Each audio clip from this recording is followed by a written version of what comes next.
नागपुरातील कळमना पोलीस ठाण्याच्या हद्दीत एक धक्कादायक घटना उघडकीस आली आहे। किरकोळ वादातून मित्रांनीच एकत्र येत आपल्या एका मित्राची रॉड व चाकूने वार करून हत्या केल्याची घटना घडली आहे। या हल्ल्यात आणखी एक मित्र गंभीर जखमी झालाय।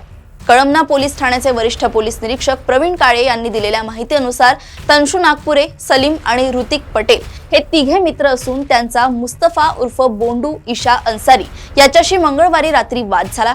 सर्वजण मित्र असून त्यांनी एकत्र बसून दारू प्यायली होती। दारू पिऊन परत येत असताना एका मैत्रिणीला पैसे देण्याच्या कारणावरून त्यांच्यात वाद झाला। या वादाचे रूपांतर हिंसक झटापटीत झाले आणि त्यातून मुस्तफा याच्यावर प्राणघातक हल्ला करण्यात आला। घटनेनंतर पोलिसांनी तपास सुरू केला असून जखमीवर उपचार सुरू आहे।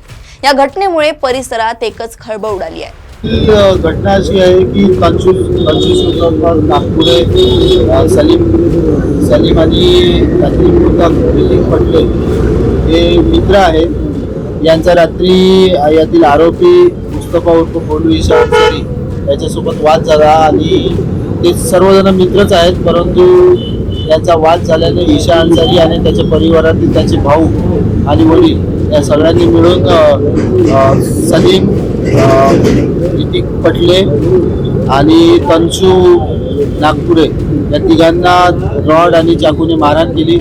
त्यात ऋतिक पटेल याचा मृत्यू झाला आणि सलीम हा जखमी आहे। यातील आरोपींना लगेच माहिती मिळाल्यानंतर आम्ही ताब्यात घेतले।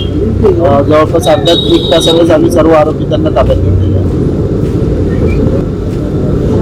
यांचा वाद असा मोठा वाद नव्हता, ते सोबतच मंगळवारी बाजार येथे एका ठिकाणी दारू पिले। त्यानंतर दारू पिऊन परत येत असताना त्यांच्या गर्लफ्रेंडला पैसे देण्यावरून त्यांचा वाद झाला आपापसात आणि त्यानंतर त्या वादातून ते जेव्हा घरी आले तर घरी सर्वजण एकाच मोहल्ल्यात राहत असताना घराजवळ त्यांची पुन्हा भांडणे झाली आणि त्या वादातून एक घडली।